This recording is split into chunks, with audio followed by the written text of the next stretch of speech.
case of if this would happen, it was just a case of when. The first two athletes, as you said, living at the Olympic Village have tested positive for COVID-19, IOC officials announced just a few hours ago. And you can add to that another athlete that's not living at the village that has also tested positive today. Now, the officials didn't give too much in the way of detail about these athletes. They wouldn't give their names, their ages, or what country they represent, just to say that they were non-Japanese. They were foreign athletes representing their countries here at the Olympics. And we passed the Olympic Village actually on the way here. It really is huge, all the way along Tokyo Bay, and it will house around 11,000 people, both athletes and some of the organisers of the Games for the duration of the Olympics. And there is a rising concern here among athletes and officials with, as you said, 5 days to go until the opening ceremony on Friday, and a state of emergency was announced here in Tokyo around 6 days ago for the duration of the Games, and that means that no fans will be allowed locally or from abroad. So this will be,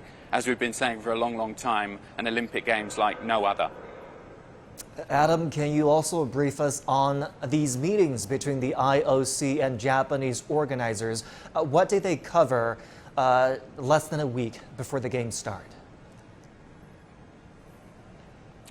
Yes, well, we actually heard from the IOC President Thomas Bach here inside the press centre yesterday, and he continued to urge the local Japanese people to get behind the Games, to support it, to enjoy the Games. But there is huge public concern, continues to be protests, scattered protests around the city against the Games, because largely people here in Tokyo do not want it to take place. Bach said in that press conference, I can quote, "I appeal to the Japanese people to welcome these athletes here for the competition of their life."